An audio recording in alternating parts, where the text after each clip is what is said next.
So look, it was exciting to read the other day that David McMillan, who I had a pleasure of meeting many, many years ago and dining at some of the best restaurants in the city at the time, including Joe Beef and Liverpool and so many others, is getting back into the business. Bill Brownstein wrote a piece in the Gazette last week, and David McMillan is on the line. First of all, David, congratulations. It's great to hear you're coming back.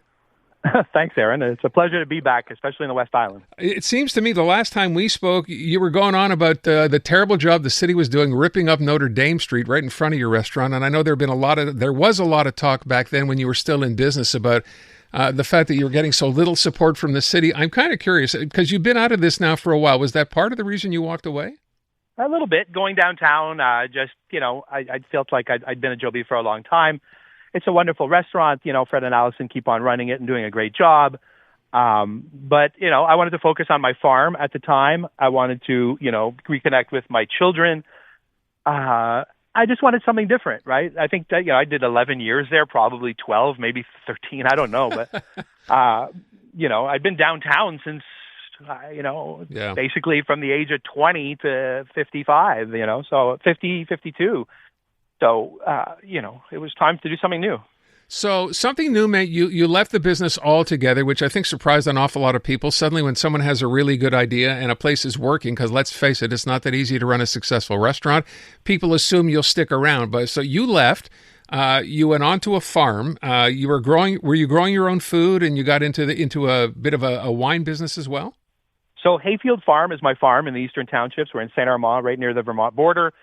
We grow, we have 4 hectares of grapes. We grow Chardonnay, Gewürztraminer, Pinot Noir, other grapes as well. We raise chickens, we grow eggs, we raise plums, pears, apples, nuts, and I grow a ton of vegetables, right? So I really wanted to focus on that and give that a go. I also wanted in my life to wake up early in the morning and go to bed early at night. I wanted to wake up with the sun and go to bed with the sun, which I've been doing for almost 5 years now here at the farm.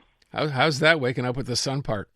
I love it. I've never, I love it. I love it very much. But when the farm winds down, November 1st, my wife teaches, started teaching again, mathematics in high school. And my youngest child, Flynn, he goes to daycare. And then basically last winter, I was alone at home, November, December, January, February, March, April. So, I said, I need a winter job. Like, I need to do something. And, I talked about consulting with different companies and doing different things. But I realized, I've never had a boss, not ready to have a boss.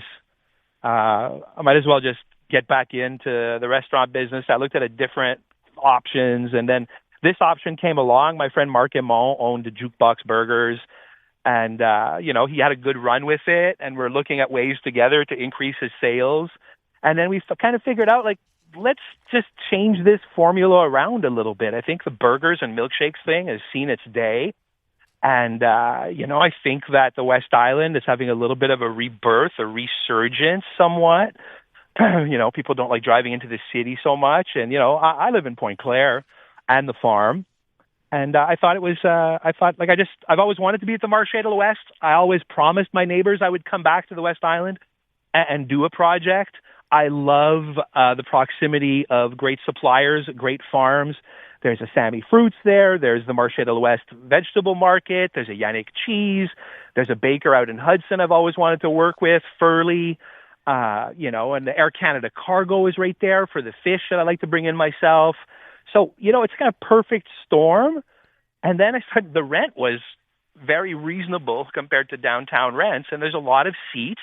It's a modern building with an electrical panel that works, and, and there's parking. So I was like, wow, I kind of love it here, and I like the older West Island crowd, the boomers, and, there's a certain amount of wealth, and there's a certain amount of fixed incomes as well.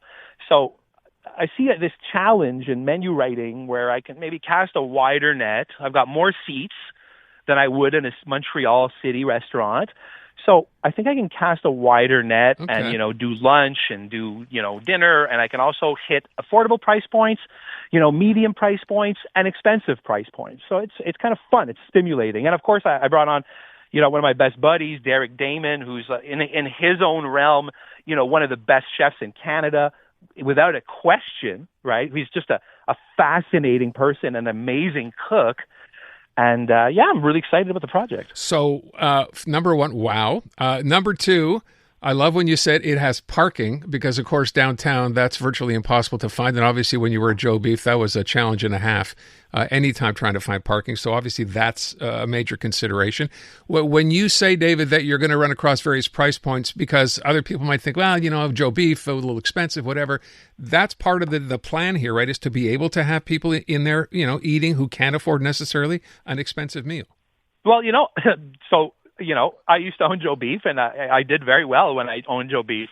But, in the years since, I have become one of those people on a fixed income, right? And I run a farm, and, as people know, farming isn't very lucrative.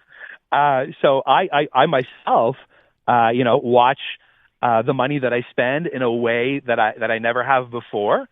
And I myself find that the price of groceries and the price of wine and the price of cheese and they're very expensive. But as a career cook, as a chef, I have skills that I can cook. I can make a really delicious cream of vegetable soup and serve it for $6 or $7. I can make a small steak from the hip and serve it with fries and get around $19 or $20. Now, of course, I'll have the other steaks, everybody's favorite steaks. But I think with a little bit of work, I can bring back a really beautiful Salisbury. You can have an egg on it if you want. I can bring a little sausage coil with mashed potatoes, inexpensive. I can bring back the old goat cheese and beets, that people used to love, That's that great. I love, that you can't find anywhere because, there's a little bit of ego cooking going on in the city. And, me and Derek have been talking, let's on this one just listen a little bit more. We're older. We've done well in our previous cooking careers. Can we just do one for the people a little bit? Can we just do hit the hits? Good for the you. things people like. I love that term, ego cooking. So you have two very, very well-known, successful chefs, you and Derek, in there together. Is that an issue, or you work at the same time?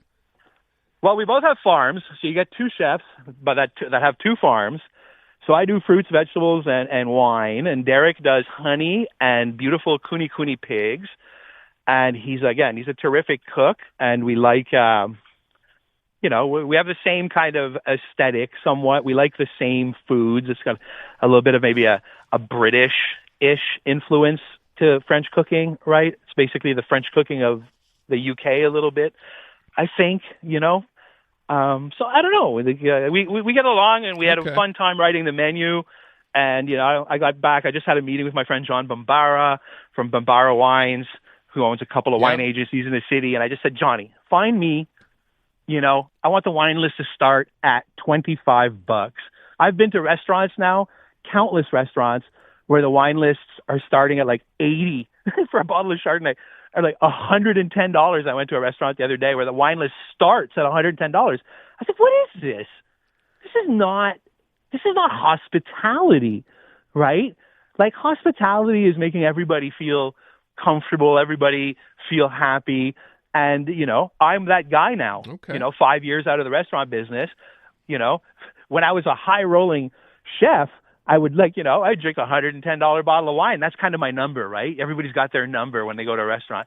But now, pretty much I look at a wine list and I start at the bottom and I go, this wine here for $35 is absolutely fine. I'll have that. Okay. Good for you. Listen, we're going to run out of time. First of all, when are you planning to open? What's the place called? The place is called Grill Nature. So we have grillnature.com, GrillNature.com. It's in the Marché de l'Ouest, and I'm hoping November 1st, but I'm feeling November 15th. Just because of renovations and stuff, and I'm trying to close up the farm. I'm still here at the farm picking grapes, making wine. If anybody wants to come pick grapes, we're picking grapes for the next 15 days. So come on down to Hayfield Farm and pick grapes any day you feel like. And thank you so much, Aaron, for letting me rant a little bit. Listen, I think it's great for people who know you. And as you said, you've been in the restaurant scene for so long. I'm sure they're very excited for you that you're opening there. The location, by the way, just if people missed it, is in the Marché de l'Ouest. It's in the old Jukebox Burgers, which is kind of an out parcel, right? Yeah, it's the westernmost part of the market. Yeah. Okay. Hey, good luck. It's great to hear from you, and couldn't be happier for you, David. Thanks so much. Best You're of luck. very kind, Aaron. Thank you so much. Take good care. There you go. Nice to see. God, David's been around forever. For those of you who remember the old days of going out to St. Lawrence, to Boulevard Saint Laurent, some of the restaurants out there, he goes back that far. Pretty amazing. Great story. I'm Luke Wilson. Join me each week for Film Never Lies. We're going in depth on football and a lot more. We'll pull back the curtain on life in the pros and dive deeper into the stories making the headlines. No hot takes, no lazy narratives, just real honest conversations. You can watch or listen to Film Never Lies on all the TSN platforms and iHeartRadio app.